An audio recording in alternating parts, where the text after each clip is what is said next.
Education is the bridge between struggle and opportunity. It is how we lift families and grow a modern economy.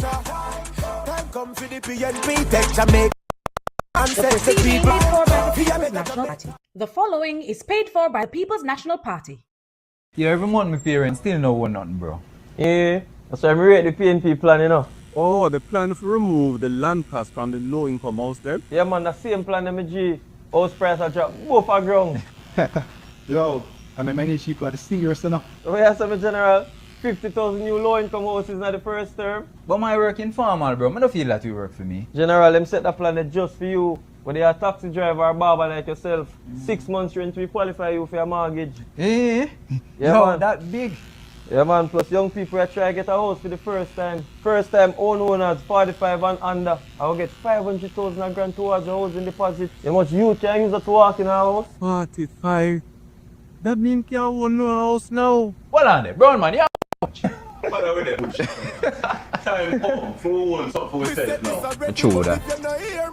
The proceeding was paid for by the People's National Party. The following is paid for by the People's National Party. If you work long hours to keep Jamaica running, you deserve to take home every cent you earn. For too long, our police officers, firefighters, security guards, and hospitality workers have been taxed on their overtime and gratuities. That ends with the next PNP government.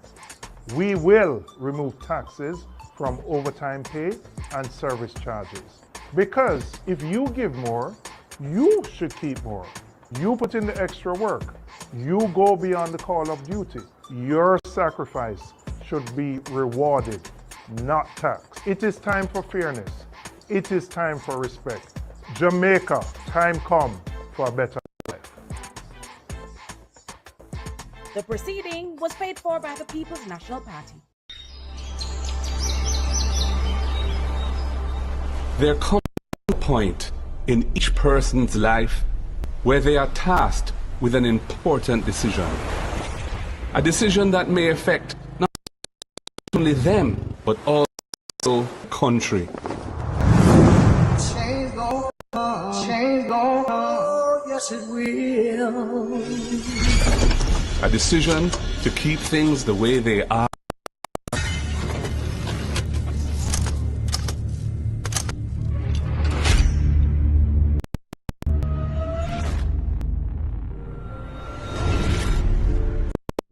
A decision that will bring meaningful change.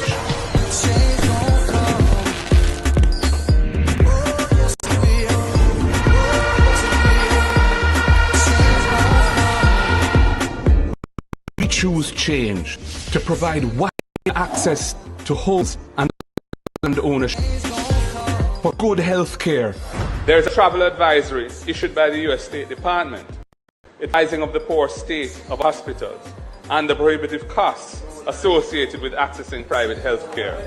And access to quality education from early childhood, tertiary level. A change to decrease crime and give our youth a chance. A change from unfulfilled promises to renewed trust. A change from corruption to good governance. I were in your position, I would take for myself and hand over to someone else who is not compromised. We choose a Jamaica that is run democratically, not autocratically. We choose a Jamaica where if you break the law, you pay the price, no matter who you are. If, like me, you truly want a better future for all Jamaicans, not just a few, then make the decision to choose change for yourself, for your family, and for Jamaica.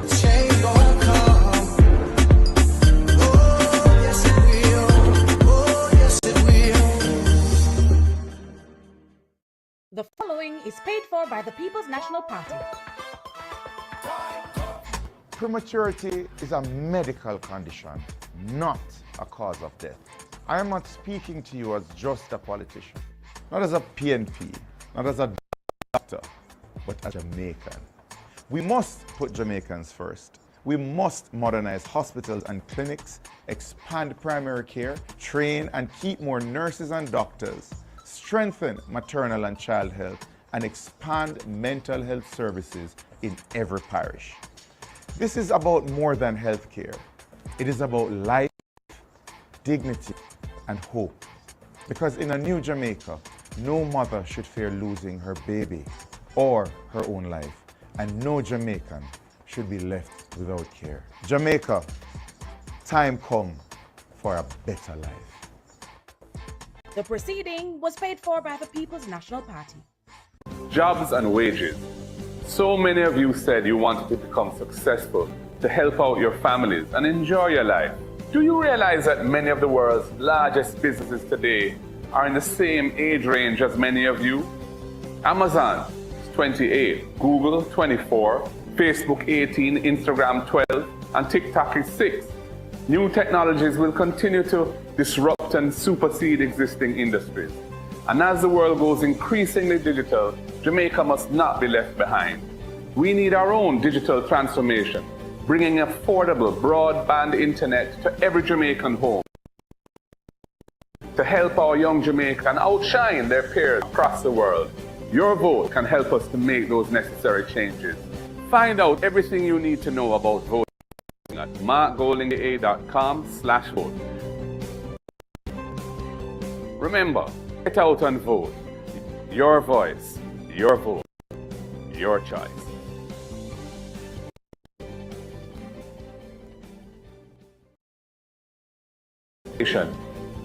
Education is the best antidote to poverty, passing from this generation to the next. Your vote can help to make tertiary education more accessible to everyone. Your vote can help eliminate the requirement of a parent for students to access a student loan. It can help to cap student loan payments a manageable percentage of your actual income so that the state, not you, the student, bears the risks of low pay or unemployment. And you lose your job and you're unemployed, we will suspend loan payments and tack them to the back end of your loan without any penalties. That's what your vote can do. Find out everything you need to know about voting at markgoldingja.com/vote. Remember, get out and vote. Your voice, your vote, your choice.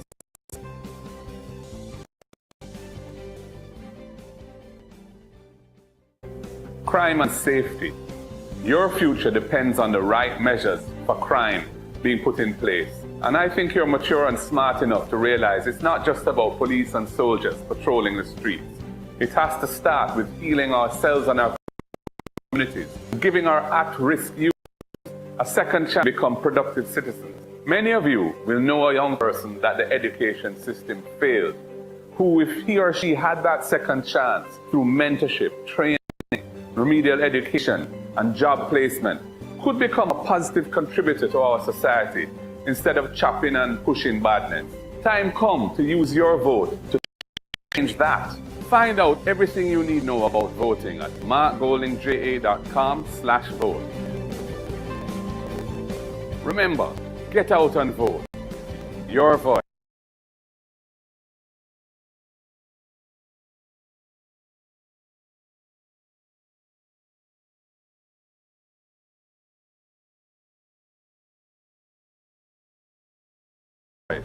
Your vote, your choice.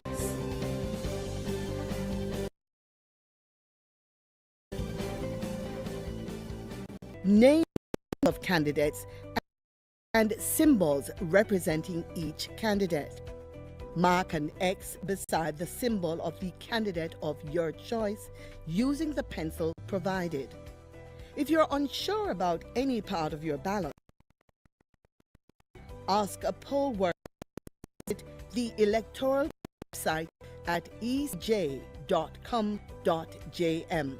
Remember, understanding your ballot ensures your vote is counted exactly as you intend.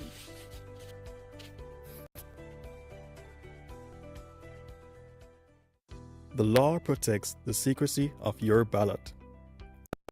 Election day, you must make your ballot at a voting booth.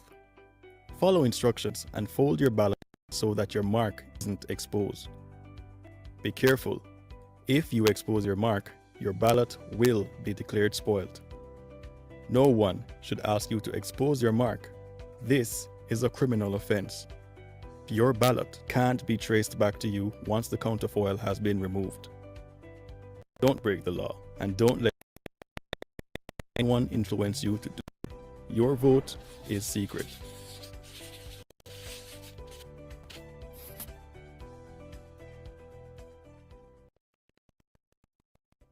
This is your ballot, easy and confidential. When you receive your ballot, take a moment to read it carefully. Mark your ballot clearly with an X beside the symbol of the candidate of your choice. Use only the pencil provided. Make sure it is visible. Once you're done, fold the ballot as instructed and return it to the presiding officer. Your vote is your voice. Make your mark, make it count. Hey Jamaica, are you ready to make a change? It's time to get involved and vote in the general elections. Your vote is your power. Remember, your voice matters. Speak up for what you believe in. Make your voice count. Go out and vote.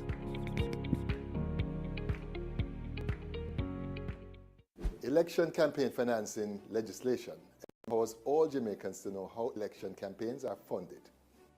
All gifts, sponsorships, and monies donated to a political party or candidate must be any valued 500,000 or more, which are held or gained up to 2 years prior or after a constitution. Candidates, political parties, and contributors who fail to disclose of an offense and liable to charges and/or a term of imprisonment. Message from the Electoral Commission of Jamaica.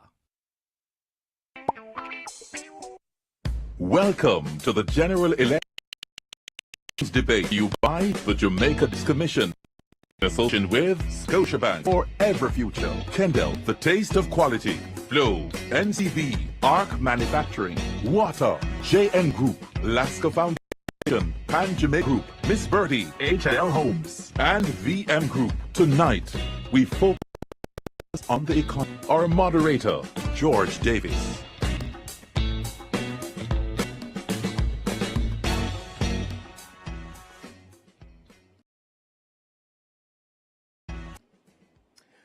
Welcome to the second of the political debates organized by the Jamaica Debates Commission and staged before a live studio audience. The debates are intended to assist in identifying, clarifying, and understanding the issues being presented in this. The general elections.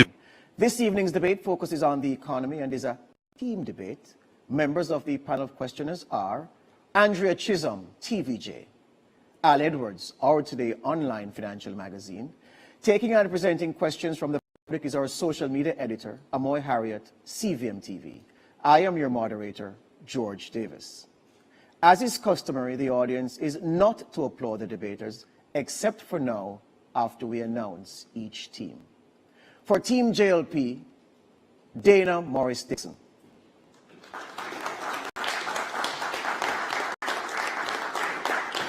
For Team PNP, Julian Robinson.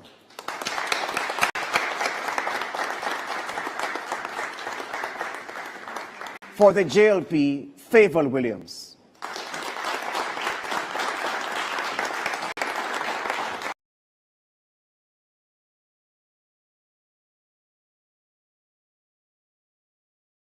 For the PNP, Tisha Anderson.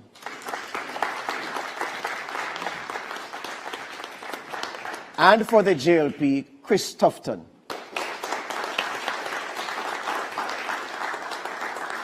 And for the PNP, Peter Bunting.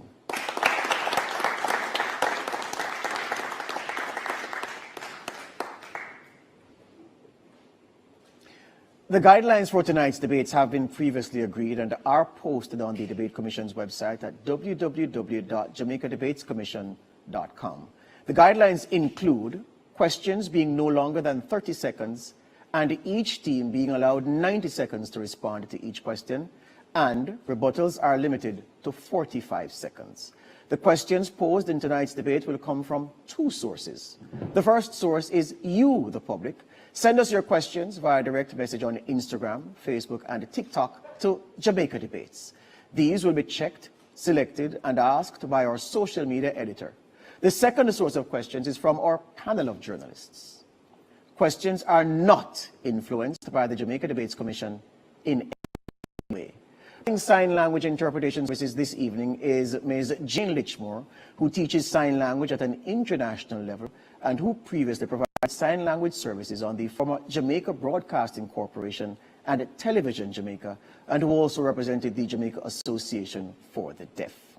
Now, based on a previous coin toss, the first question tonight comes from Andrea Chisholm, and it will be directed to Team PNP.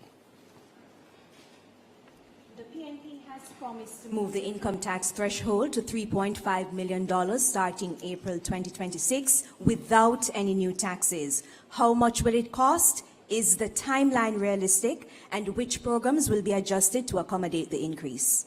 Thank you for that question, Andrew. We are committed to implementing the 3.5 threshold starting April 2026.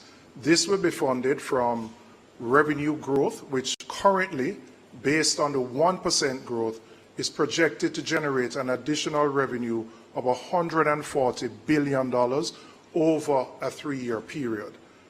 Additionally, we expect within the envelope that exists in the budget has 4 main components. You have debt servicing, you have salaries and wages, you have the capital budget, and then you have the programmatic budget. As a political party, we would have our own priorities, and we will look at the programmatic budget and make adjustments there. But we will begin implementing the 3.5 million threshold April 2026. However, there are other programs that we have announced that once we assume office, we will immediately, within the envelope that exists for programs, see how we will implement them. For example, ensuring that every needy child gets a hot meal per day. The first in family who goes to university to have a full scholarship. And also the $500,000 grant, which will be given to young first-time owners. So we are going to ensure that we do this in a responsible way fiscally without affecting the budget. Thank you, Team PNP. Thank you, Team JLP, your rebuttal. Lies, lies, lies. It cannot be done without imposing new taxes on the backs of Jamaicans. Your 3.5 is the biggest political scam since the history of Jamaica. It cannot be done. You were the people who said when we introduced the 1.5 that it couldn't be done. It would wreck the budget. How do you get from 1.5 to 3.5? It's 3.5 now, right? It used to be 2.3, 3.2, all over the place. Can't be done. All right. Andrew would like to use the first of her 2 follow-up questions. From 14 PNP, I did not hear the cost of the proposed increase in the threshold, nor the programs to be readjusted to accommodate the increase. The cost of the increase in the threshold would be $55 billion. Now, no political party implements every single thing in 1 year. So we are going to ensure that the implementation is done, which protects the fiscal sacrifices that have been made and will ensure that the adjustments are consistent with the budget. So it's $55 billion that this particular program will cost. And in terms of the readjustment of programs, that is something that we will do once we get into office. When we look, we have priorities which are different from the current government's priorities. And we will make those adjustments within the envelope of $360 billion, which currently exists for programs in the budget. Thank you, Team PNP. Team JLP, you have a rebuttal, 45 seconds. Well, first of all, I think we have to be careful about what we hear from that side, because they have been flip-flopping on the issue of income tax threshold and for some time. Their leader has said one thing, then he said he wasn't sure, then he said he wants to do another thing. The principle of increasing the threshold is something that is desirable. Let us be clear, because we did it. We were the ones who came with 1.5. We're moving now to 2.0. And indeed, we are the only government that have reduced taxes in several ways to benefit the Jamaican people. The challenge is the practicality of their solution. This is a one-week proposal, a proposal to win Thank you, votes, Team JLP. which can Thank you, Team JLP. Al, you get the chance to pose the first question of the evening to Team JLP. Hello, good evening. How do you do? On Sunday, the JLP promised to reduce income tax to 15% over a phased basis if it secures a third term in government. This is estimated to cost the country around $135 billion. Where will the money come from to accomplish this, considering there is a projected to be a $35 billion deficit in the budget, and given that many people work in the underground economy? I'm not sure where that number came from. Our number, based on the technocrats who did it, put it at between $25 to $30 billion. That's our number. That is doable. We are the party that did the 1.5 in a responsible way. We are the party that moved the threshold from 1.5 to 1.7 to 1.8. Next year it'll be 1.9 and then 2.0. We know how to handle the tax affairs, the revenue affairs of the country, and we are going to move with this in a responsible way over time, ensuring that we continue to give back to Jamaicans. You've seen us do the reverse income tax, you've seen us do a number of initiatives, all with the goal of ensuring that the Jamaican people get back monies in their pockets so that they can provide more for themselves and their families. This administration has been very much the administration that's pragmatic. We have always said to Jamaica what can be done, and then we have done it.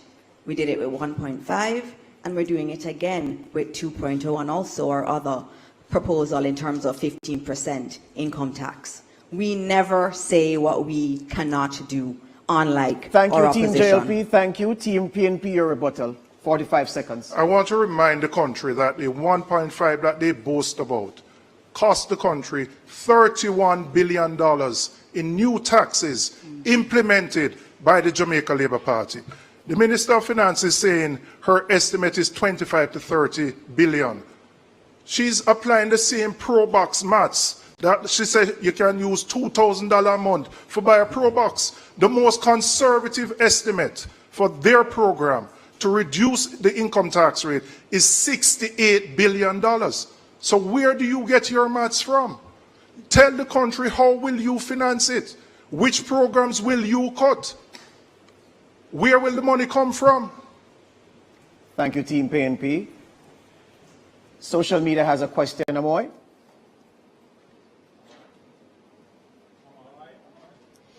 Thank you, George. Well, the first social media question tonight comes from Makeda on Instagram. Jamaicans both at home and abroad work tirelessly to support their families and contribute to our economy. Yet high taxes and fees on barrels at the wharf, along with frustrating processes, make it difficult and costly for people sending goods home. If selected to serve, what specific and measurable actions will your party take to reduce these costs and simplify these processes? Team PNP, 90 seconds. Thank you. Thank you. We note the developments in the U.S. and other territories as it relates to remittances, and we're observing the situation. We also note that for Jamaicans going to pick up money at agencies, the cost may increase. And that's why we want to encourage the opening of accounts, and with reduced due diligence requirements for these types of accounts, we think more Jamaicans should exercise that option. I think also, though, we want to take a deeper look at the fact that we're so reliant on remittances. At least 20% of our GDP is based on remittances. We need to find a way, in the best interest of Jamaicans, to have them earn more. And that's why Team PNP is looking at options to have our economy grow. We're looking at options in agriculture with the Agricultural Development Fund of $2.5 billion, where we want to teach our farmers smarter and more efficient ways to go about farming. We're looking at options in logistics. Given our position, we're ideally placed to offer logistic and trade facilitation. We also want to look at our BPOs and increase the value of the services that are offered through our BPOs by upskilling our workforce and training our young people in heart, etc., to do these things which are the careers of the future and not to stick to the careers that now exist. Team JLP, your 90 seconds, well, your 45, well, your rebuttal. Thank you very much. I'm not sure if we heard the same question. I heard a question that was about our Jamaicans having to clear barrels at the port. And that has been a concern for some of our Jamaicans who do rely on their families overseas to help them. And we, as a country, have always benefited from our diaspora. And that's why we've placed so much emphasis on our diaspora policy through our Ministry of Foreign Affairs. That has been very important. And on that matter, we have focused very much on creating efficiencies at the port.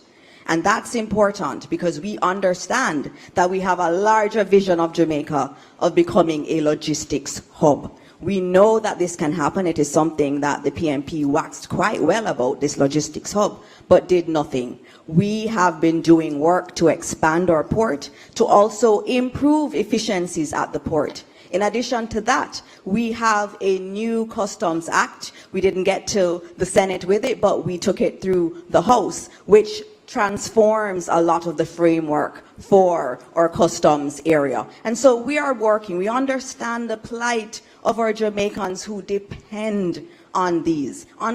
In terms of remittances, that's another area that's very, very important. And we have been doing a lot of our own lobbying in relation to remittances. We've not seen any fall off. We're very happy with our diaspora, and we'll continue to make it easy for our people to benefit. Time. Thank you very much. We'll now take a short break and invite you to stay tuned.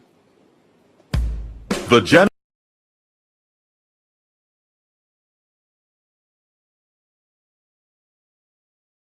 General elections debates are presented by the Jamaica Debates Commission.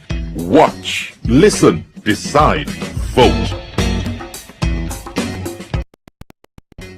Tomorrow's success will depend on the decisions we make today. At the Scotia Jamaica Foundation, supporting the well-being of the nation is more than a choice.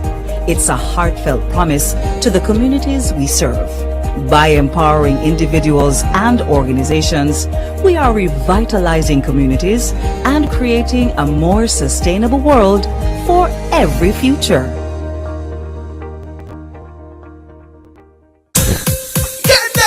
When you want the food shell and make the rice well, just give me me Kendall. Anytime of the day, night as well, just give me me Kendall. Everybody can tell this good great smell, just give me Kendall. Number one in flavor, no parallel. Talk about quality, you know we excel. Spell it out, Kendel.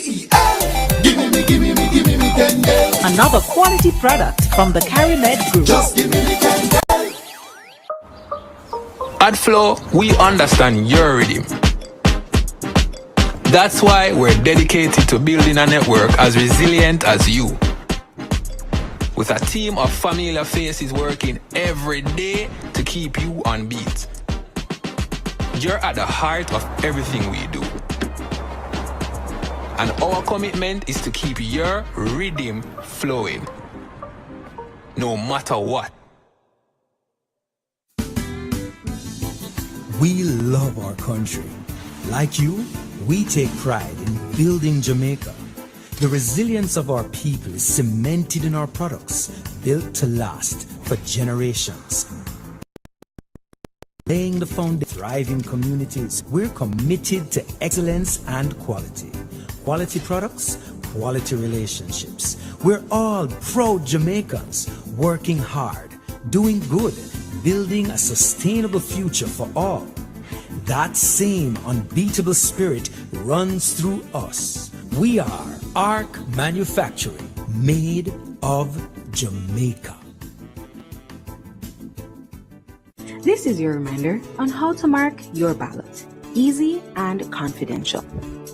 When you receive your ballot, take a moment to read it carefully. Mark your ballot clearly with an X beside the symbol of the candidate of your choice. Use only the pencil provided. Make sure it is visible.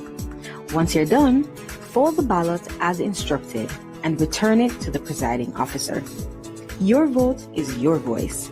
Make your mark, make it count. If you want $10,000 to spend this summer, what would you spend it on?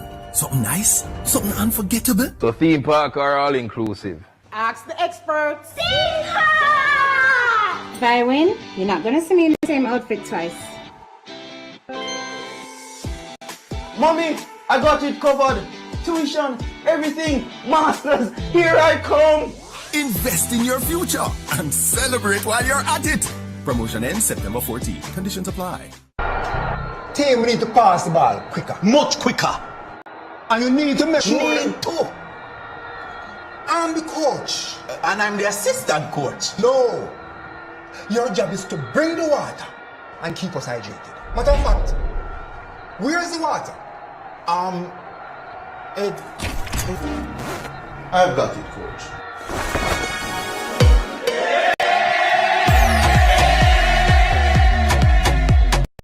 Tomorrow's success will depend on the decisions we make today. At the Scotia Jamaica Foundation, supporting the well-being of our nation is more than a choice. It's a heartfelt promise to the communities we serve. By empowering individuals and organizations, we are revitalizing communities and creating a sustainable world for every future.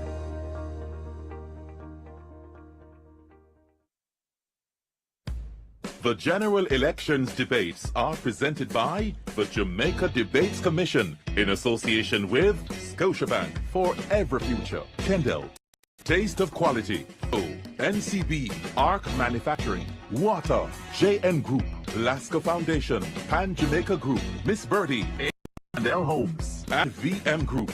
Watch, listen, decide, vote. Welcome back to the Economy Debate by the Jamaica Debates Commission.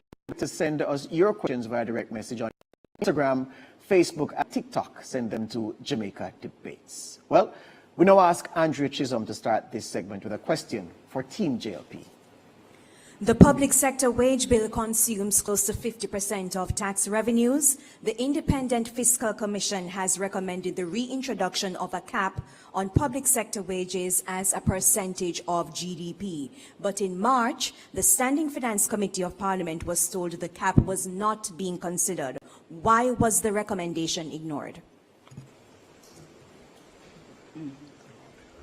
For the public sector wages, I know when you look back in history, there used to be, it calculated as a percentage of GDP. With our current fiscal rules and our debt to GDP rule, those are the two kind of guardrails that we use on the budget to keep everything in line. If we do that, if we keep that focus on our debt to GDP and on our fiscal balance, then everything in the budget will align, and it would not be necessary, it has not been necessary to keep a cap on the wage bill that way as a percentage of GDP. And as a matter of fact, one time in our history it was done. When you look back, maybe it was only one time that ratio was ever reached. So there's good faith and confidence in the fiscal balance rules and the debt to GDP in order to help us to keep everything in line in the budget. Can I also quickly say that this government has done the boldest move to reform and restructure the public sector. First of all, we had 300 different salaries packages, 180 different allowances were consolidated into 16, and it has taken time. We need that time to sort that out. Jamaica's debt burden, Jamaica's tax burden, 29% of GDP, is the highest in the region. our middle class has been hollowed out by a generation of belt tightening. It is time that our nurses, our teachers, our police officers, our public servants get to enjoy some of the benefits of years of tight fiscal management. It can't always be that when it comes time for the people to benefit, we are talking about managing fiscal rules, etc. We will observe the fiscal rules, but we believe we must do a social transformation for the people. Time, thank you very much. Question for Team PNP, Al. The high interest rate FinSAC era was devastating for the Jamaican economy. A World Bank debt management paper dated 21/12/2001 reads in part, the ensuing rapid growth of FinSAC debt worsened as interest rates continued to rise, leading to a stock debt of $142 billion as of March 2001. That's about 43% of GDP. This added to an already large pre-crisis public debt burden of more than 100% of GDP, leading to an unsustainable debt path. That period also decimated a generation of local entrepreneurs, so much so that a generation later many are still reticent to invest in the productive sector. What guarantee can you give under your administration that Jamaica will never see history repeating itself, and how do you intend to honor that guarantee? What we have is that the agencies that have responsibility for managing and regulating the financial services sector are actually manned by individuals who are competent and professional. The Bank of Jamaica, the Financial Services Commission, ensuring the BOJ now is an independent agency that has the responsibility for managing interest rates and primarily inflation. At the time when FinSAC took place, the government intervened to ensure that all depositors got back their money. What we want to see is the FinSAC report published. The country spent $150 million on a FinSAC commission, and all now we can't get the report. We want the FinSAC report out. And while you are at it, we will publish the SSL report, because we noticed that depositors have gotten $2. If them did have $100 and there's only $2 them get back. But the most honorable Prime Minister got all his money out of SSL before it collapsed. That is what justice means. We will publish the SSL report, and it is a failure on their part that after all these years, given the impact of FinSAC, that there is no report, no independent report. What we have seen is drips and drabs being leaked out by that side. So when we talk about FinSAC, let's get all the facts on the table and release the Kroll report from SSL. Time up. Interesting that that side can speak as if they're ignorant of FinSAC. When someone that very were involved during the FinSAC period and benefited. Recall the 40-40, you mentioned it. 40% of GDP to recover from FinSAC, 40,000 businesses lost their money, 40% being offered by merchant banks to make a profit, and DB&G made on average 40% return on their investments, which one of the principals sits across me right here. They cannot talk about fiscal discipline. They cannot talk about management and economy. They presided over the FinSAC era. They drove people in some instances to commit suicide based on news reports. They have no moral authority and certainly no economic management, and they are still there. The Jamaican people cannot trust them. Thank you, time. Al, you wanted to use one of your two follow-up questions? The first one, yes. Proceed. The JLP government has presided over macroeconomic stability. Public debt has come from over 140% of GDP in 2013 to 70% in fiscal year 24-25. Unemployment now stands at just 3.3%. According to Statin, as of July this year, Jamaica's annual headline inflation rate stood at 3.3%. The Bank of Jamaica says as of August 12, 2025, Jamaica's gross international reserves stood at US $6.2 billion. The World Bank, the IMF, the rating agencies all commend Jamaica for this economic performance. How will a PNP government build upon and improve this trajectory? I think it's important to set context for the question that you have asked. When they left office in 2011, the country was on the precipice of economic collapse. When we got in 2012, we had to restore Jamaica's credibility. We had to establish EPOC. We strengthened and enhanced the fiscal rules. We legislated the debt to GDP ratio so that any government, PNP or JLP, had to pay down that debt. Portia Simpson Miller and Peter Phillips started that race. We passed the baton. We are the persons responsible for the fiscal responsibility that exists today, and we will continue that when we get into office again. Time, thank you. The Team JLP, you have 45 seconds to rebut. I am so glad that you named all of those improvements that we've had in our economy. When the PNP was in government, they took a wrecking ball to our economy, and that's a fact. When we took office 9 years ago, we saw high unemployment, we saw high debt, we saw high crime too, and we saw failing infrastructure. And this administration got to work, working on all of those areas. The PNP does not know how to be fiscally responsible. And we have seen that in our history time and time again. And so the data is there. The data shows the Jamaica Labour Party knows how to do it. Time. Let's take a question from social media. Amoy? Well, George, this question comes from Facebook. Nikisha is asking, many schools are without basic resources, and as such, some schools are asking parents to contribute certain resources, whether it be in cash or kind. Seeing that economically parents are struggling to pay school fees and meet other needs, how will your administration, if elected, resolve this issue so there will be an ease on parents' pockets? Team JLP. Thank you for that question, and we definitely understand the burden that a lot of our parents feel. And it is for that reason that we have focused quite a bit on how we can get our children to school. Let me give you some realities from going around to our schools, especially in rural areas. When I go to school on a Friday, classes are sometimes half empty. And when you ask our teachers why, they say money ran out. What keeps them at home? High transportation costs, and also the high cost of lunch. And that's what we have decided to focus on. The rural school bus system is precisely because of that. I had one mother in St. Thomas say to me, it costs her $1,200 a day to send one of her children to school. And that it is so expensive that she ends up having to choose which one goes to school sometimes. We cannot have a country like that.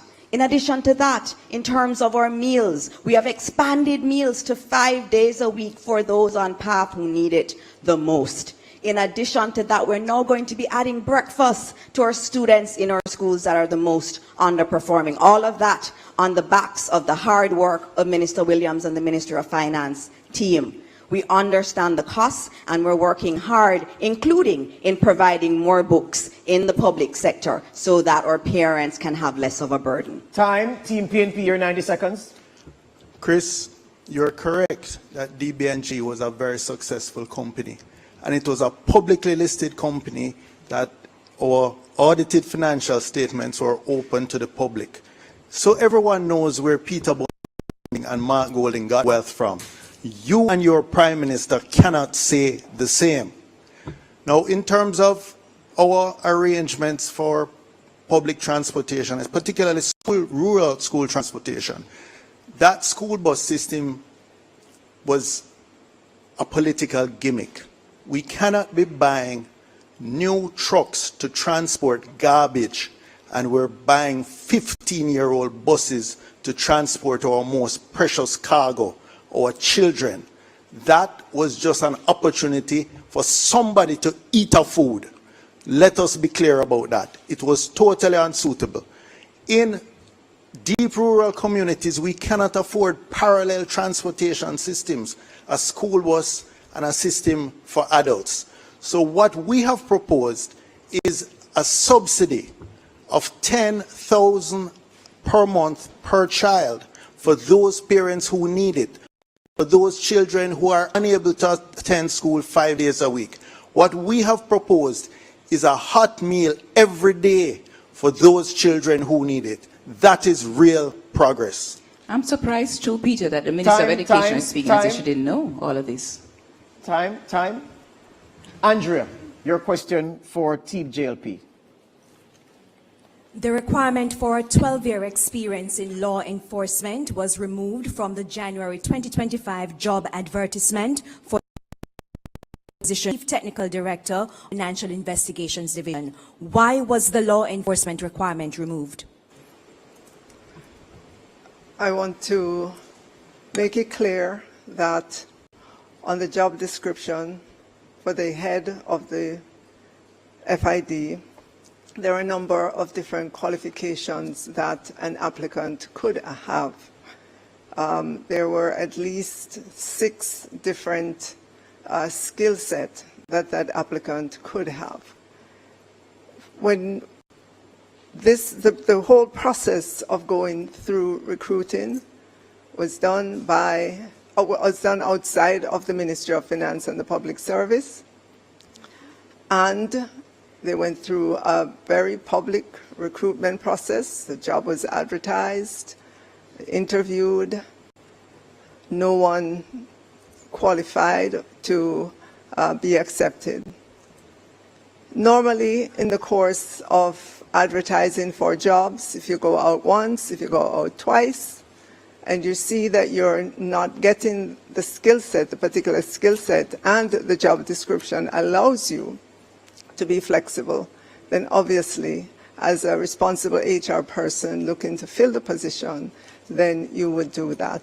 That is what was done. There's nothing underhanded about it. It was all transparent.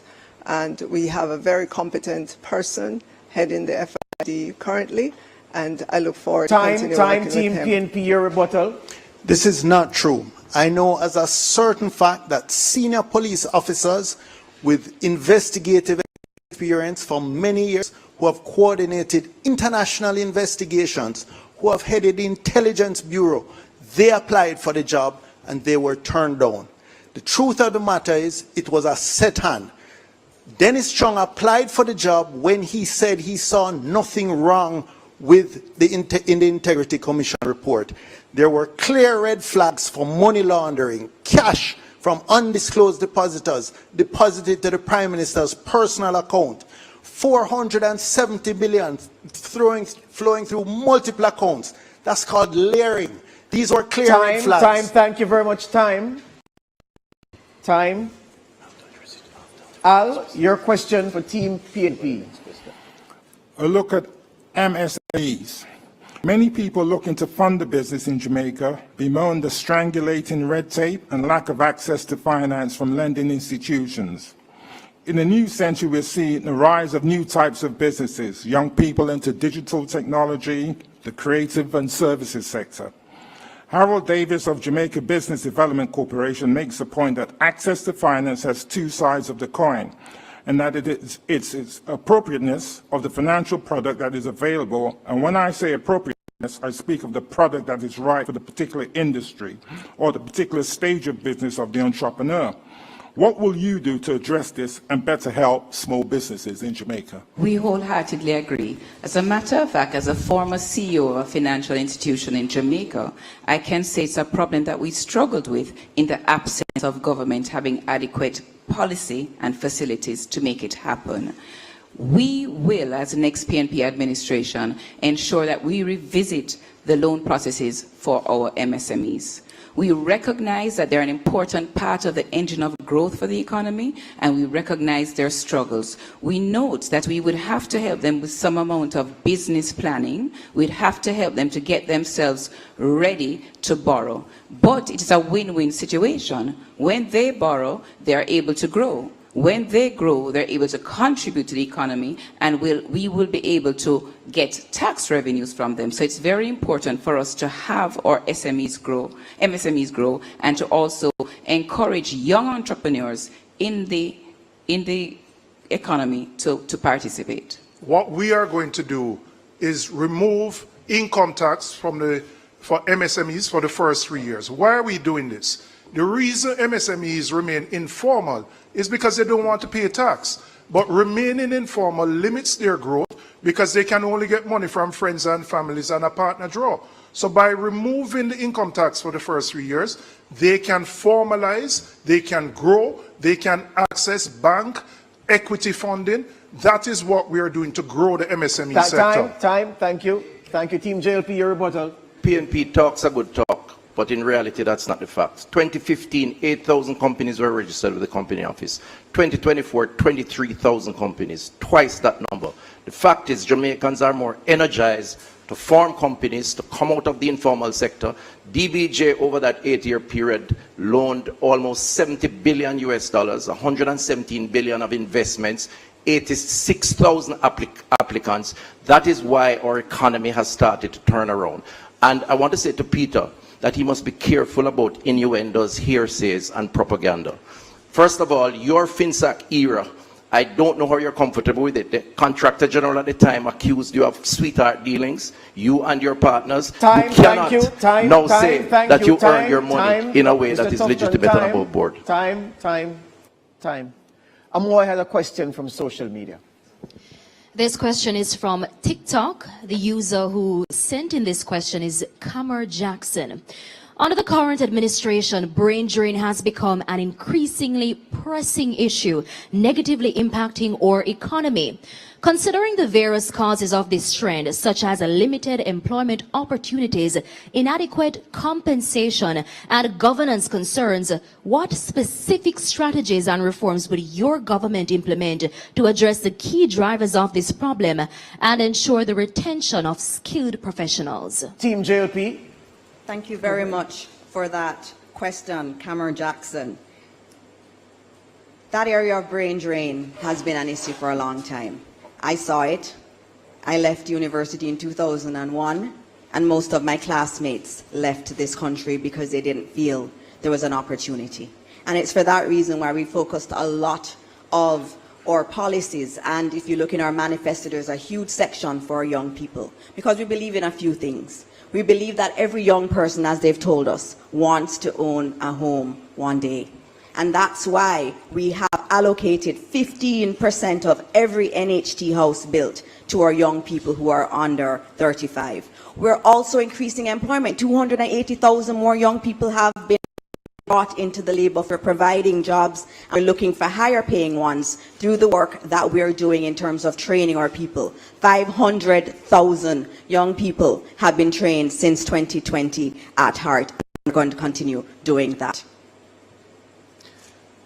In addition to that, let me remind Jamaica that it is this government that has brought unemployment to its lowest level ever.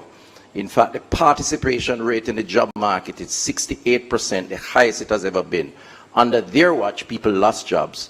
They borrowed and spent, or tax and spend. Under this government, no new taxes, and jobs have been created. This is a more responsible government, and the future of young people are brighter with the JLP. Thank you. Team PNP, your 90 seconds to answer the question. Raising the tax threshold to 3.5 million, the tax-free threshold to 3.5 million, is one of the most fundamental and revolutionary things we can do to retain our best and brightest. As I said, this is a manifesto that we've put forward, not just about a campaign for the next election. This is about the next generation. We want to ensure that our teachers, our nurses, our police officers can provide for their families in the way they should. We want to rebuild the working class and the middle class.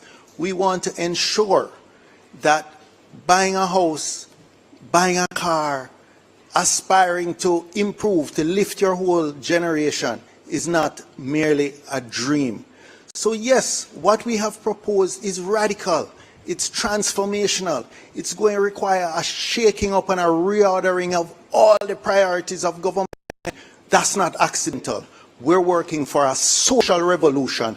People are not going to elect a new government to do the same thing that the outgoing one is elected to do.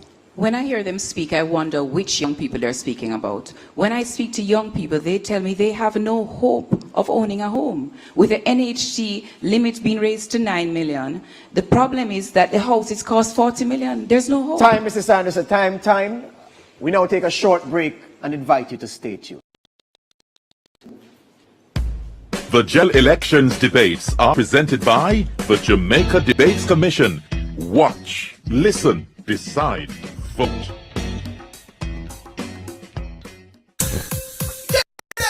When you want food shell and make the rice well, just give me me candle. Anytime of the day, night as well, just give me candle. Everybody can tell this good great smell, just give me candle. Number one in flavor, no parallel, hot quality, you know we excel. When it's down, KENDEL, give me candle. Another quality product from the CariMed Group. Just give me candle.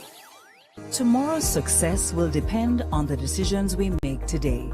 At the Scotia Jamaica Foundation, supporting the well-being of our nation is more than a choice.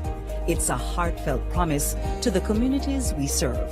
By empowering individuals and organizations, we are revitalizing communities and creating a more sustainable world for every future.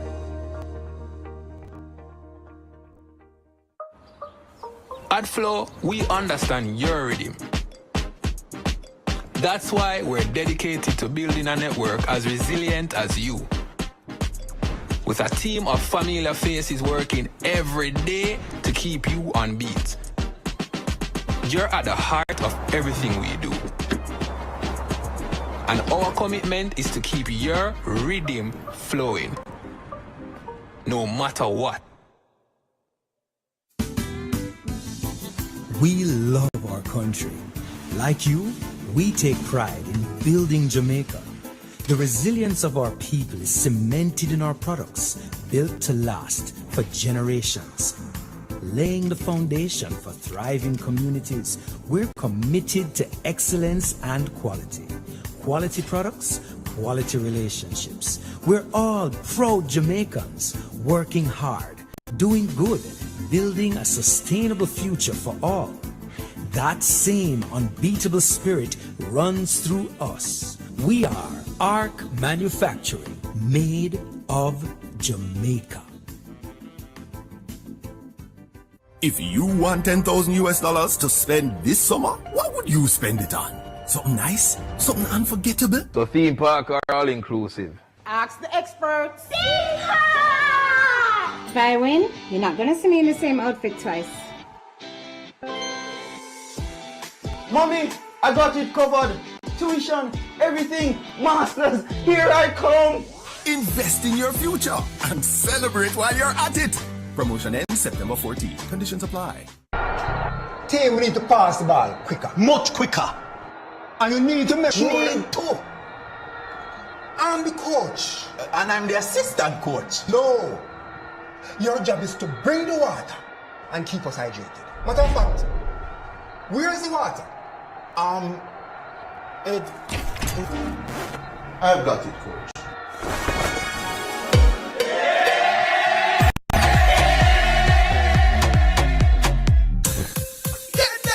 When you want the food shell and make the rice well, just give me me candle. Anytime of the day, night as well, just give me candle. Everybody can tell this good great smell, just give me candle. Number one in flavor, no parallel, hot quality, you know we excel. When it's down, KENDEL, give me candle. Another quality product from the CariMed Group. Just give me candle. The general elections debates are presented by the Jamaica Debates Commission in association with Scotiabank for every future, Kendall, the taste of quality, Flow, NCB, ARC Manufacturing, Water, JN Group, Lasco Foundation, Pan Jamaica Group, Miss Birdie, H&L Homes, and VM Group. Watch, listen, decide, vote.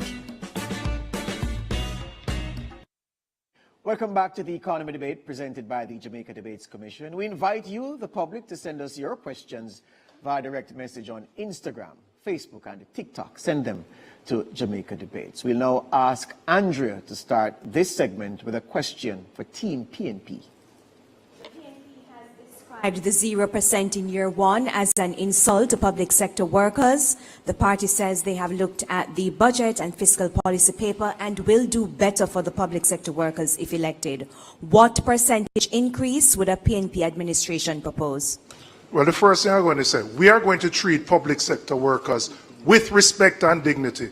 I won't talk to the JTA president like the Minister of Education and say him performing at his conference. That is disrespect. Disrespect is when you need to get a meeting, you have to get restive and threaten strike action.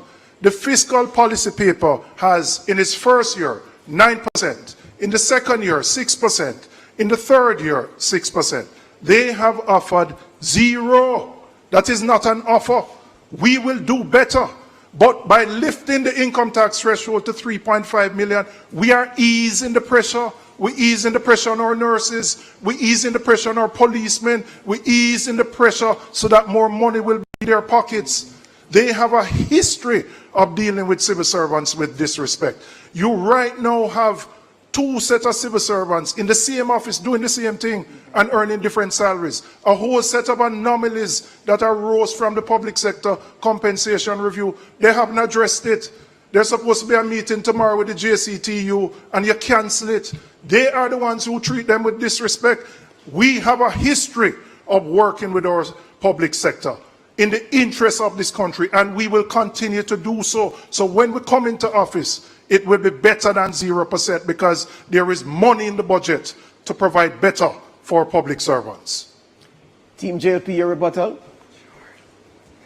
This is a government that has given the public sector the largest wage increase in the history of Jamaica.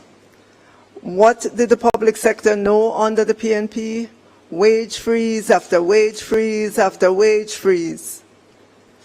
We are committed to continue negotiating with our unions. Negotiation is a process. We still remain at the table.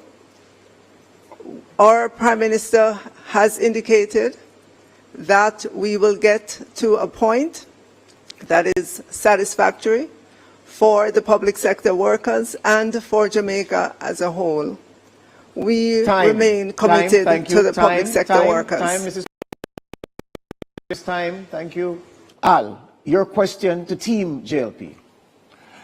In fiscal year 2013-14, the then Minister of Finance, Peter Phillips, balanced the budget. Minister Phillips met the targets for the primary surplus and the budget deficit. The JLP said at the time, including you, Minister Williams, that the then PNP government was preoccupied with passing the IMF test and not the people's test. Can it be said of this JLP administration that it is preoccupied with reducing the debt instead of growing the economy and passing the people's test? We are passing the people's tests. If you look at what we have done, what we have achieved, all that we have achieved, we have done it for the people of Jamaica. Look at road, look at new jobs created, look at the level of inflation, look at the number of houses that are being built. We are going gangbusters. Every day we wake up, it is to grow the economy. During our administration, we have grown the economy. We have had 33 quarters of growth, interrupted only by COVID and by Hurricane Beryl. We wake up every day to ensure that this economy expands so that there are opportunities for our men and women in the society. When we speak of the people's test, all these nice economic jargon about GDP and debt to GDP ratio and all of that don't mean anything to the ordinary person, to most of our Jamaicans. What they think about is how is everything that we're doing affecting the quality of their life. We're giving more water. 350,000 more people have water. 280,000 more jobs created. We are improving the quality of life of our people. Team PNP, your rebuttal. What I want to ask every Jamaican, is your life better? Can you afford the same things you used to be able to afford? Do you have to choose between paying your utilities, buying food, or buying medication? Is your life better? The lived reality, notwithstanding the macroeconomic numbers of most Jamaicans, is a struggle to put food on the table. When you go to the supermarket or the corner shop, you pick up things and you have to put it back down. If you suffer the misfortune of going to a hospital, you have to sit down on one chair for 2 or 3 days. And what we have seen at Cornwall Regional, it moved from 1.5 billion to 25 billion. That is the waste that we will eliminate so we can put money back in the hands of the Jamaican Thank you very people. much. Al would like to use this second and final follow-up question. Al. According to the World Bank, the Jamaican economy average annual growth over the last decade is around 0.8%. Why is this? And what will you do to get it to around 5%? Thanks for that question. Thanks for that question on growth.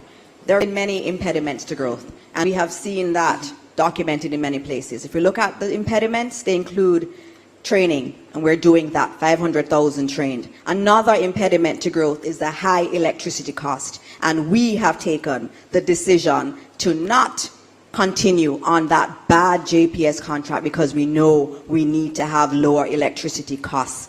In addition to that, infrastructure is another impediment to growth, and that's why we've spent so much money on fixing our roads, providing internet access across this country, and improving our investments in technology. We understand that in order to bring the growth rate up, we are going to have to do these things. PNP, you have 45 seconds. What they haven't spoken about is how corruption has impacted that growth.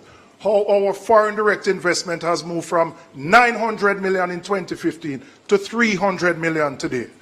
That 11 of them are under investigation for illicit enrichment. I, Julian J. Robinson, can categorically state, I am not under investigation. Can the three of you say that? We need growth. We understand the assignment now. We have consolidated our economy. We have to improve the outcomes in education, which have been poor. You talk about energy. It took you 8 years to put out a request for proposal for renewables. Why? Because of the corruption at the Ministry of Education, where you see 4 ministers over 8 years. Time. Thank you. Social media, Amoy. All right, so we're on talk, and I'm seeing a question here from Joe. Policies often target low-income earners, while high-income earners are generally believed to be able to manage on their own. What in your plans directly supports middle-income Jamaicans who are caught in the squeeze? Team PNP. So, the contrast between the JLP's approach of reducing the income tax rate for everyone versus the PNP's approach of lifting the threshold is a prime example of that. The cabinet ministers and the prime ministers will benefit the most from the reduction in the rate of income tax. Police officers, nurses, doctors, security guards, public servants, those who are at the rank and file of the police level, everyone who earns under 3.5 million will be the major beneficiaries of our program. That is what differentiates our approach from theirs. They talk about prosperity. It's prosperity for them and their cronies. When we talk about putting people at the center of our policies and programs, it's because we want to lift everyone. We want to lift those at the bottom. We want to build out the middle class. We want education to become a bridge from one generation to another to move them to another level in society. And we will continue to lift the standards of the majority of the Jamaican people.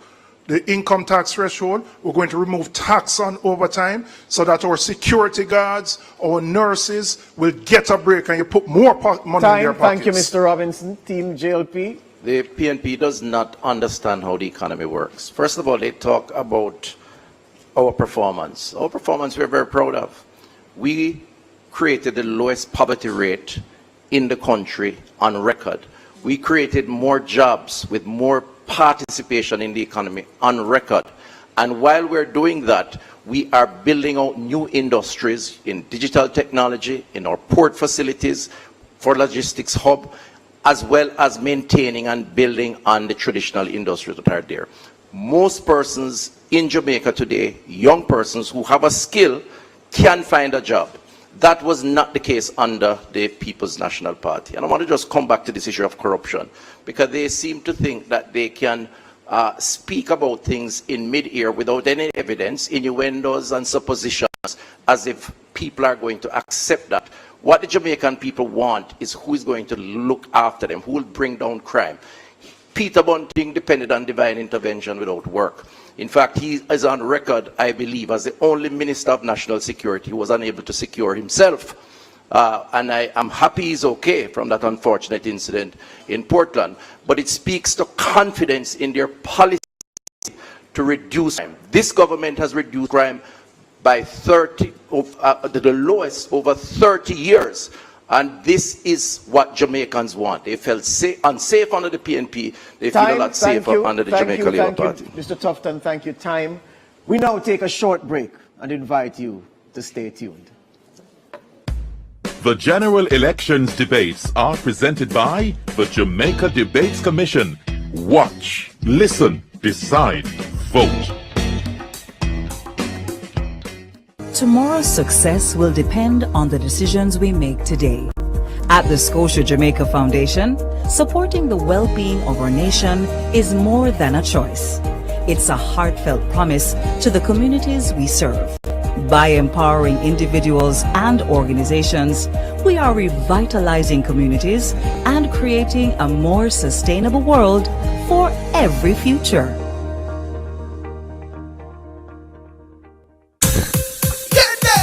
When you want the food shell and make the rice well, just give me me candle. Any time of the day, night as well, just give me me candle. Everybody can tell taste good, great smell, just give me candle. Number one in flavor, no parallel, hard quality, you know we excel. Spell it out, K-E-N-D-E-L. Give me candle. Another quality product from the Carimed Group. Just give me candle. At Flow, we understand your rhythm. That's why we're dedicated to building a network as resilient as you. With a team of familiar faces working every day to keep you on beat. You're at the heart of everything we do. And our commitment is to keep your rhythm flowing. No matter what. We love our country. Like you, we take pride in building Jamaica. The resilience of our people is cemented in our products, built to last for generations. Laying the foundation for thriving communities, we're committed to excellence and quality. Quality products, quality relationships. We're all proud Jamaicans, working hard, doing good, building a sustainable future for all. That same unbeatable spirit runs through us. We are ARC Manufacturing, made of Jamaica. The Jamaica Debates Commission presents the General Elections Debates in association with Scotiabank, For Every Future, Kendall, The Taste of Quality, Flow, NCB, ARC Manufacturing, Water, JN Group, Lasco Foundation, Pan Jamaica Group, Miss Bertie, H&L Homes, and VM Group. See the leaders' debate between the two major political parties live August 28th at 9 p.m. It's a political must-see. Don't miss the General Elections Debates presented by the Jamaica Debates Commission. Watch, listen, decide, vote. If you want $10,000 to spend this summer, what would you spend it on? Something nice? Something unforgettable? So theme park or all inclusive? Ask the experts.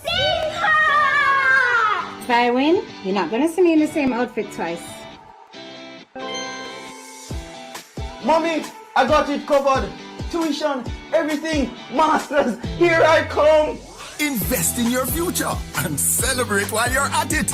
Promotion ends September 14th. Conditions apply. Team, we need to pass the ball quicker, much quicker. And you need to make sure too. I'm the coach. And I'm the assistant coach. No. Your job is to bring the water and keep us hydrated. Matter of fact, where's the water? Ed, I've got it, coach.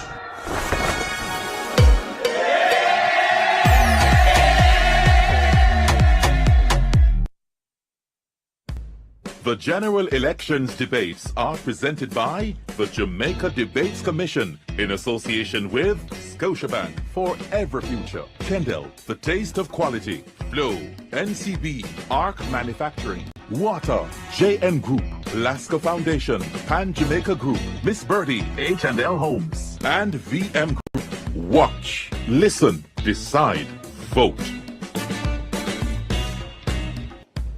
The general Welcome back to election. the economy debate presented by the Jamaica Debates Commission. We invite you, the public, to send us your questions via direct message on Instagram, Facebook, and TikTok.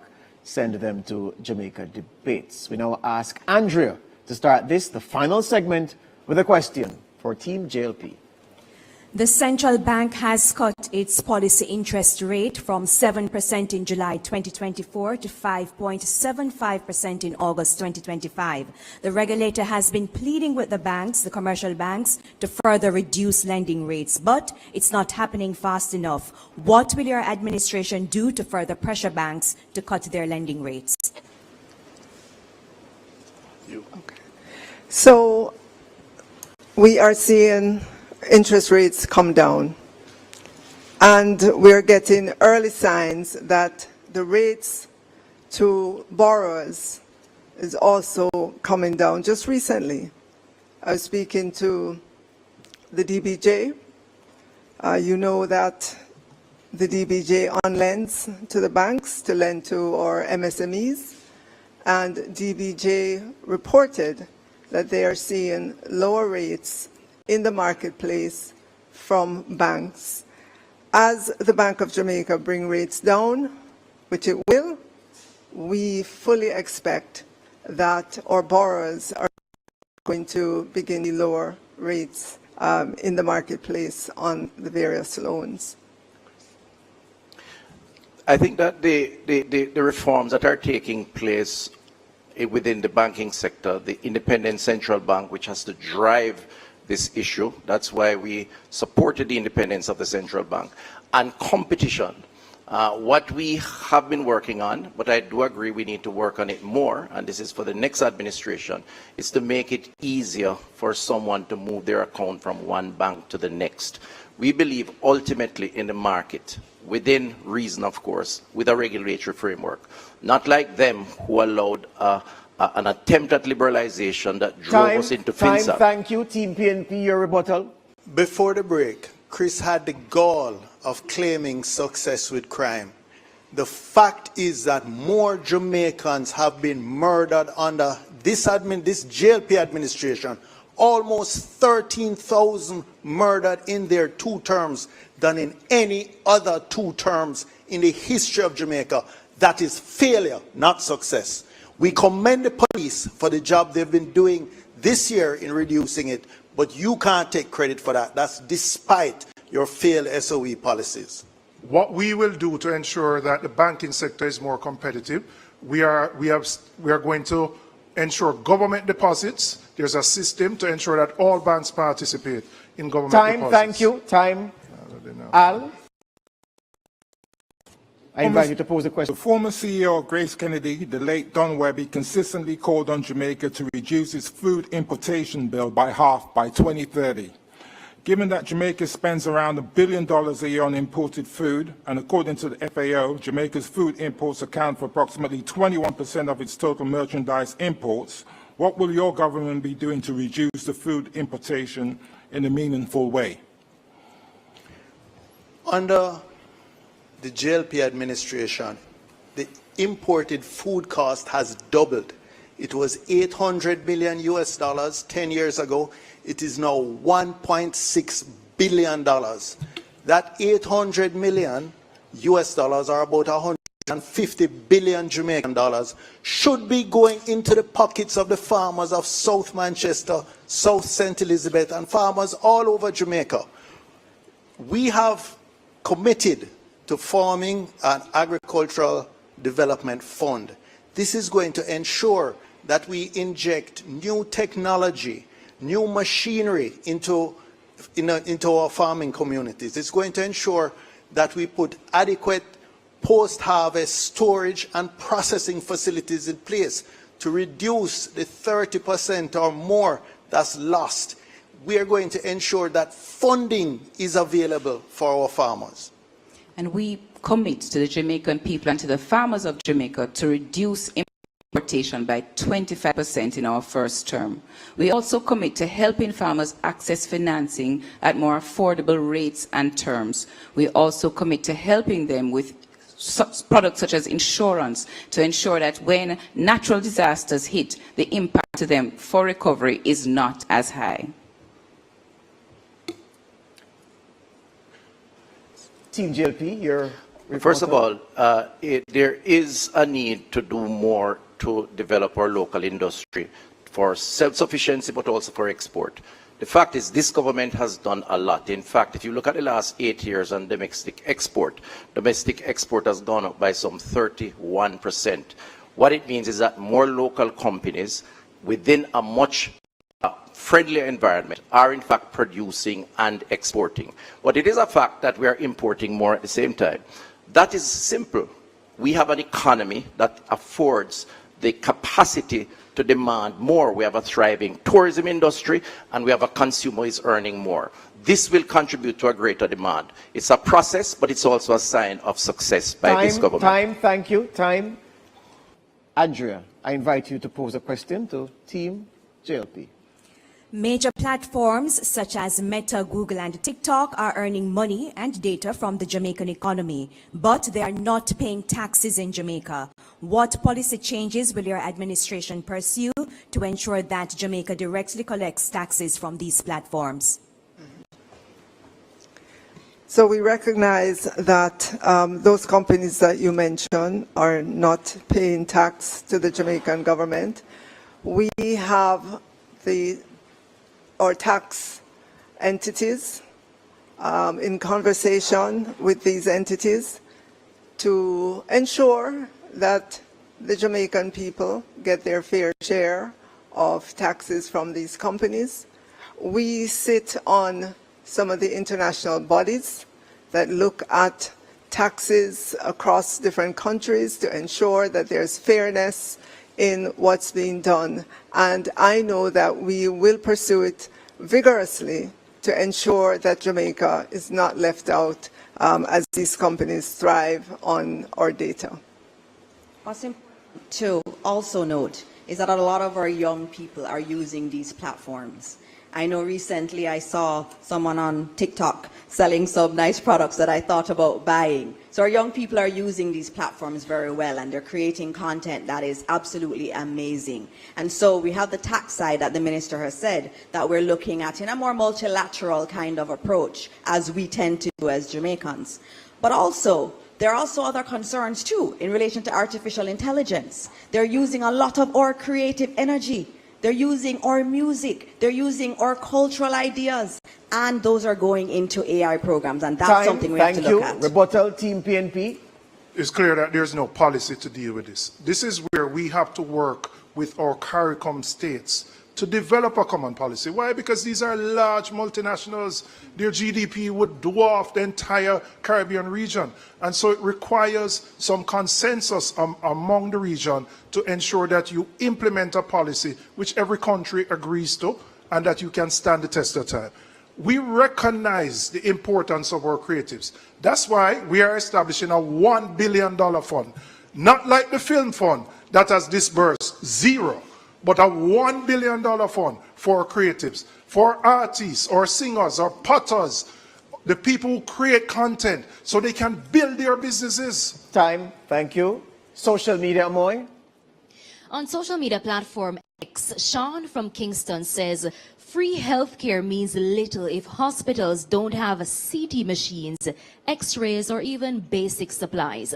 What short-term financial measures will you take within the first 2 years, if you win, to fix these shortages and ensure patients can actually access proper care? Team PNP, you go first. You know, I really wanted the Minister of Health to focus on these issues, but him seem more preoccupied with dealing with FinSac and other people's business. Because if he spent more time dealing with Cornwall Regional, we wouldn't have a $25 billion overrun. If he spent more time dealing with the hospital sector, when people go there, they wouldn't have to sit on a wooden chair for 3 days. And when they have to do an MRI or CT scan, they have to pay $50,000 for go. And the same ambulance for take them have to pay for it too. And them can't get toilet paper in the hospital. Our health sector is failing despite the amount of money we have spent. It is the inefficiency of the Jamaica Labour Party why we are here. We are going to ensure the dignity of Jamaicans who have to traverse our public health system. They have been failed by this administration. And that is why we are committed to ensuring that monies which come into the coffers go for the benefit. So when we look on the drill and we drill down, it shouldn't cost $31 million for a $3 million drill. Because what does that do? When you go to the hospital, you have to pay now based on that wastage, that corruption, and that inefficiency. What can go so, Jamaica? How can you feel comfortable? There are currently no CT scan or MRI services available at Mandeville Regional Hospital because the private providers have not been paid. Time, Team JLP. Well, let me just start by saying I wasn't the one in 2015 who said we had to use garbage bags as aprons or cut a soap in two. That is their spokesperson of health who spoke about the crisis in the system. So we have come a long way, and we started from a very low base. It is incorrect to say we don't have CT scan, just to say to your social media person. We have CT scans, we have MRIs.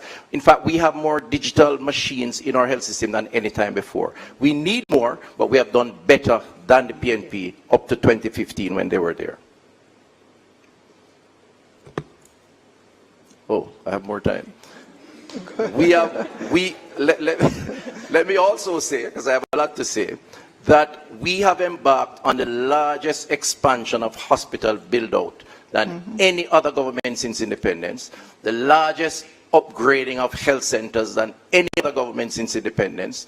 We have hired we have put in our establishment over 3,000 doctors and nurses, double the numbers of community health aides, and last year we served up 3 million prescriptions to Jamaicans on the National Health Fund. In their 2015 year, they did less than 1 million. The facts are that more Jamaicans are being served by our system. Do we need to do more? I am the first to say yes, which is why we need the next term to complete the work that we are doing. They talk about the issue, they did nothing.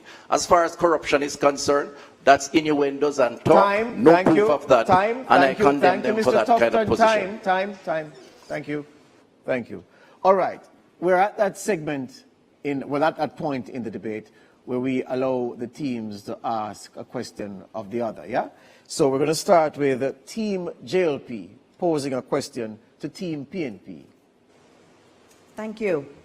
It is our considered view that the 3.5 million threshold increase that was recently announced is nothing but a Sam-Fi political scam. In the beginning it was 2.1, then it became 3, then it disappeared, and then it appeared 1 week before an election.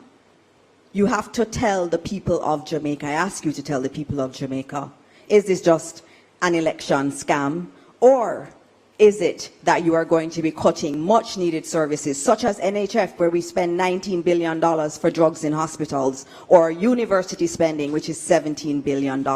Tell us how you plan to really cut discretionary areas, as you have called them.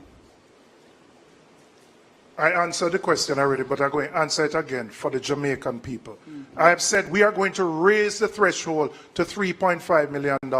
How are we going to do that? We're going to do that because your budget says that $140 billion of additional government revenues will be earned over 3 years. But that is at your 1% growth, which you have no ambition on. We're going to grow the economy by more than that so that we can pay for these things. There's also a benefit when you put more money in the hands of people because they're going to spend it, which will allow the government to collect more on GCT and other indirect taxes.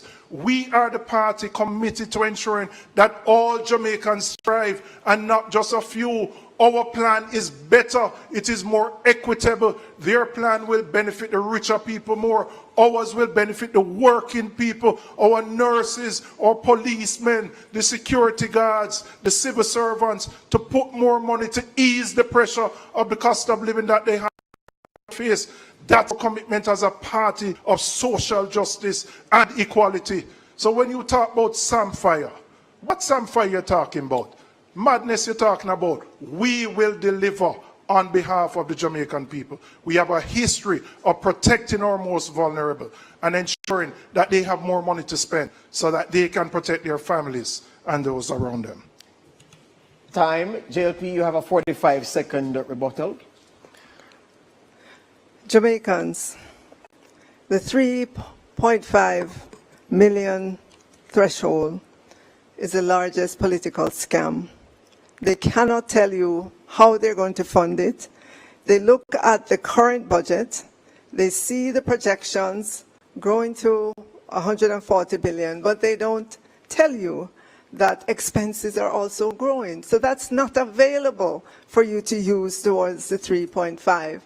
And you also put out an ad showing how much people are going to get on a monthly basis. You know that's a lie. They may get it for 1 month, but it's not going to be there. The 3.5 that you're talking about cannot be done. Williams, thank you. Time. Team PNP, your turn to pose a question to Team JLP. How can you be trusted to keep promises when you've broken promises on impeachment legislation, unexplained wealth orders, term limits, grand referenda? You've attacked the Integrity Commission relentlessly. You've undermined them. You have even failed to sign the Code of Conduct, basic principles dealing with integrity, honesty, selflessness, and accountability. How can anybody take your word? How do they know that those candidates who are under investigation for illicit enrichment are not offering themselves out there right now to the public, secretly knowing that they are corrupt? The clock isn't working, by the way. Oh, the clock isn't. Okay, I'm going to still go and answer that question. A very curious question, because I know in the 90s when I became politically aware, I remember politics and scandals. I remember hearing light bulb scandal, fat cat scandal, and then the mother of all scandals, FinSac. When you look in your dictionary and you look for scandal, you see the PNP right there. In terms of the Integrity Commission, it is this administration that implemented it. It is this administration that puts $2 billion annually to it. It is this administration in our manifesto that says we're going to strengthen our corruption prevention mechanisms in this country. It is this administration that has delivered Jamaica's best anti-corruption score. And it's not us that said it.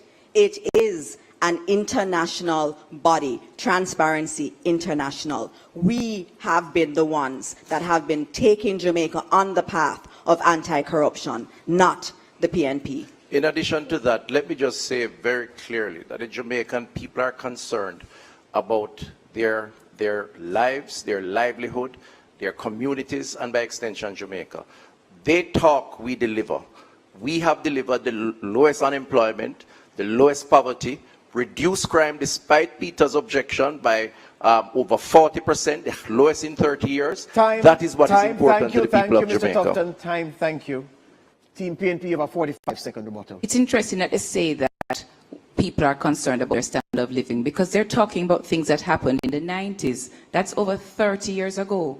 Young people who are listening, does that affect your life now? Yet still, they're not speaking about the scandals that young people, anybody 25 years and younger, would have experienced what happened with rural reading education, to the point that education is behind. We are celebrating as a country 5 5 subjects being attained by 19% of our children. That's 1 in every 5. Is your child one of the 5 that is attaining 5 subjects? And if your child is not, what is happening to them? Our standards are too low. What happened to the used car scandal? What happened to Petrojam scandal? And I'm sure there are many others. Come on, man. 30 years ago, you're talking about. Thank you, Mrs. Anderson. Thank you. Time. Okay. What we're going to do now is this. We're going to invite Team PNP to deliver a closing statement of 2 minutes in length.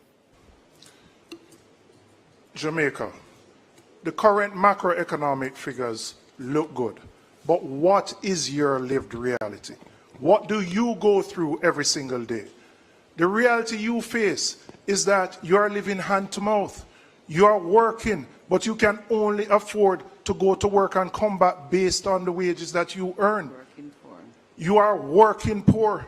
55% of Jamaicans are considered food insecure, which means they cannot afford to eat a proper meal per day.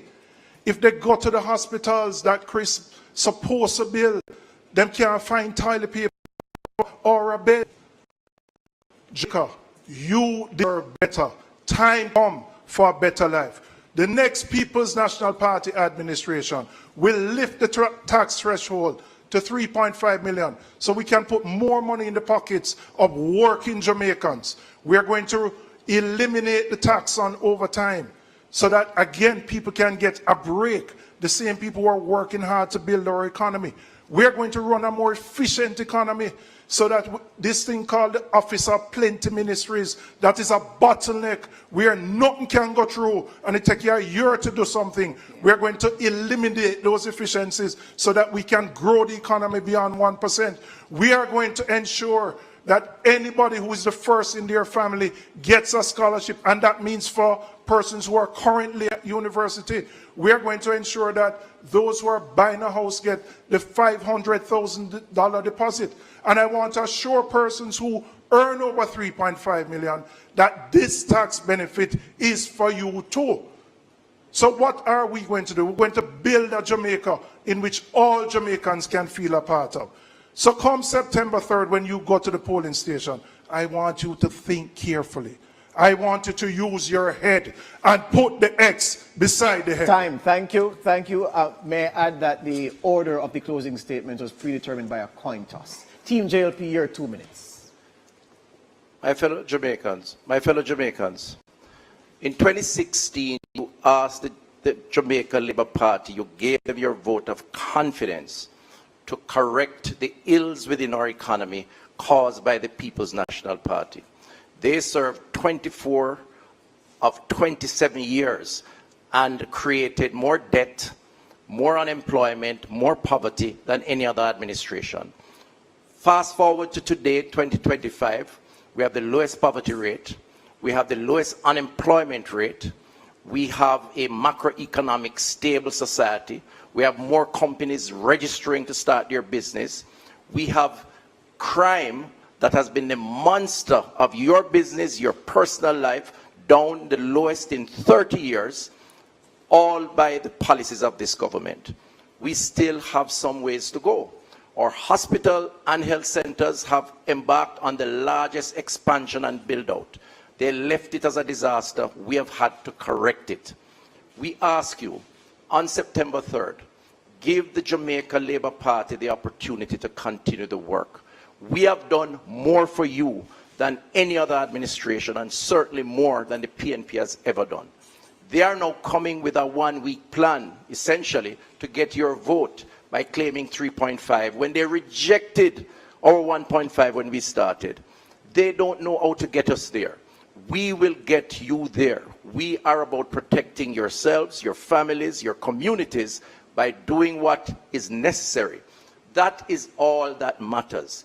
Their diversion around innuendos, rumors, targeting persons, and character assassination does not impact you in your community. It is about the water, the road, the health services, and this government has done more. On the 3rd of September, put your X beside the bell, vote for the Jamaica Labour Party. Thank you.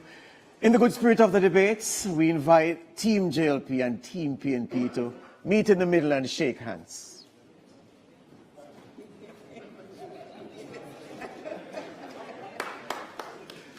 You can applaud. All right. That concludes that concludes the economy debate between Dana Morris Dixon, Phil Williams, and Christopher Tufton for Team Jamaica Labour Party, and Julian Robinson, Keisha Anderson, and Peter Bunting for Team PNP. Join us again Thursday, August 28, 9 p.m. sharp for the final debate in the 2025 General Election Debate Series, the Leaders Debate, featuring party leaders Dr. Andrew Holness from the JLP and Mark Golding from the PNP.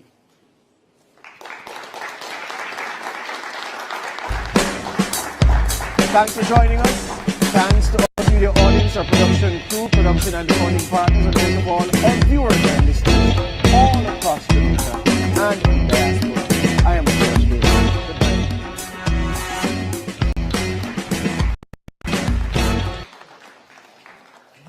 All right.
Scotiabank, for every future. Kendall, the taste of quality. Flow, NCB, Arc Manufacturing, Water, JN Group, Lasco Foundation, Pan Jamaica Group, Miss Birdie, H&L Homes, and VM Group. See the leaders debate between the two major political parties live August 28 at 9 p.m. It's a political must-see. Don't miss the general elections debates presented by the Jamaica Debates Commission. Watch, listen, decide, vote. The Jamaica Debates Commission presents the General Elections Debates in association with Scotiabank, for every future. Kendall, the taste of quality. Flow, NCB, Arc Manufacturing, Water, JN Group, Lasco Foundation, Pan Jamaica Group, Miss Birdie, H&L Homes, and VM Group. See the two major political parties live August 28 at 9 p.m. It's a political must-see. Don't miss the general elections debates presented by the Jamaica Debates Commission. Watch, listen, decide, vote. This is your reminder on how to mark your ballot. Easy and confidential. When you receive your ballot, take a moment to read it carefully. Mark your ballot clearly with an X beside the symbol of the candidate of your choice. Use only the pencil provided. Make sure it is visible. Once you're done, fold the ballot as instructed and return it to the presiding officer. Your vote is your voice. Make your mark, make it count. Did you know that you can vote without the new voter ID card? Once you're registered to vote, that is, your name is on the voters list, you can vote in the upcoming election. If you don't have your voter ID card, visit your polling station on election day and our trained election day workers will assist you. That was a message from the Electoral Office of Jamaica. Politicians are public servants. Voting is your chance to choose your representative. Your vote is your voice.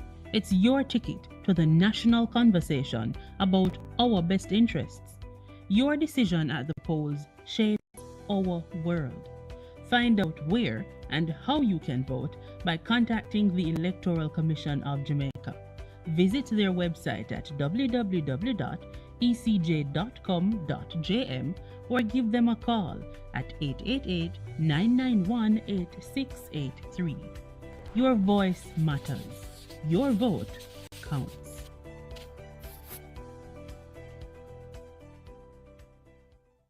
The law protects the secrecy of your ballot. On election day, you must make your ballot at a voting booth. Follow instructions and fold your ballot so that your mark isn't exposed. Be careful. If you expose your mark, your ballot will be declared spoiled. No one should ask you to expose your mark. This is a criminal offense. Your ballot can't be traced back to you once the counterfoil has been removed. Don't break the law, and don't let anyone influence you to do so. Remember, your vote is secret.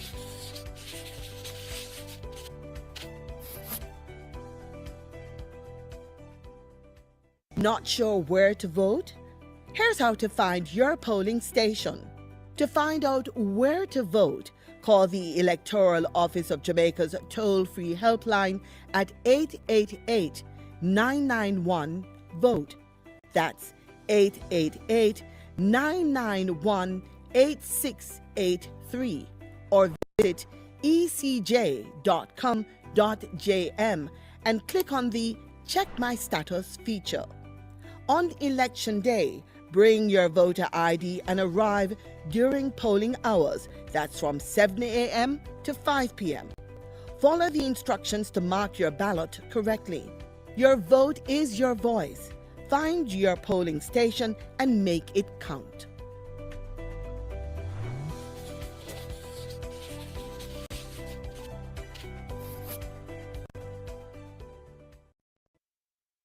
Your vote is your voice. Make it count by understanding your ballot.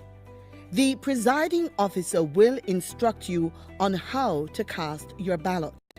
Listen carefully as they explain how to mark, fold, and return the ballot paper. You'll be told the number of candidates, names of candidates, and symbols representing each candidate. Mark an X beside the symbol of the candidate of your choice using the pencil provided. If you're unsure about any part of your ballot, ask a poll worker or visit the Electoral Commission of Jamaica's website at ecj.com.jm. Remember, understanding your ballot ensures your vote is counted exactly as you intend.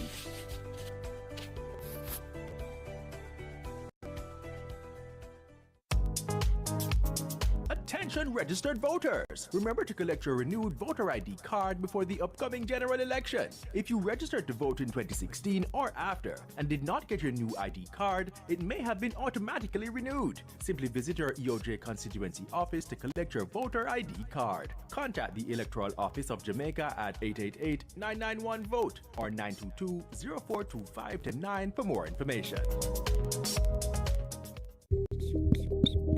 Jamaica, your vote matters. Election day is just around the corner. Take a stand for what you believe in. Every vote counts. Make yours heard. Let's shape our future together. Vote. The Jamaica Debates Commission presents the General Elections Debates in association with Scotiabank, For Every Future, Kendall, The Taste of Quality, Flow, NCB, ARC Manufacturing, Water, JN Group, Lasco Foundation, Pan Jamaica Group, Miss Birdie, H&L Homes, and VM Group. See the leaders' debate between the two major political parties live August 28th at 9 p.m. It's a political must-see. Don't miss the General Elections Debates presented by the Jamaica Debates Commission. Watch, listen, decide. PBCJ's Studio National is an excellent soundstage with a reputation for producing superior acoustics. Equipped with the blue and green screens, it facilitates digital insertion of visual effects and exciting backgrounds in post-production. Studio National is the largest drive-in studio in the English-speaking Caribbean. Yes, you can actually drive a vehicle right onto the studio floor. With over 4,000 square feet of floor space, the studio can easily be transformed. It has hosted a wide variety of live and recorded productions, including Digital Rising Stars, Schools Challenge Quiz, gospel concerts, the TEF Tourism Debate Competition, and election night coverage. During the COVID-19 pandemic, it was a location for Reggae Sumfest and has hosted several reggae concerts, has hosted workshops, launches, town hall meetings, and over the years has been home to several TV dramas, including Oliver at Large and Lime Tree Lane. In addition to the rental of the studio, we can furnish a full crew to shoot and edit your production. So for your next major live or recorded event, or as a location to shoot films, programs, and commercials, PBCJ's Studio National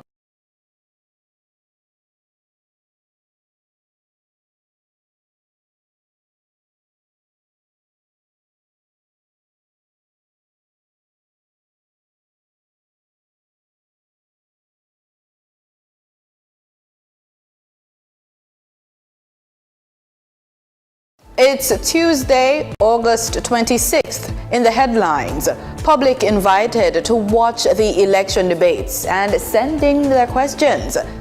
The North-South Highway goes digital with ePass mobile app.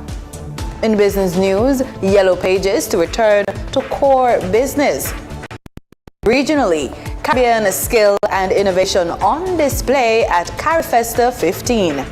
And in sports, CEO of the Professional Football Jamaica Limited, Owen Hill, resigns. This is the news on PBC.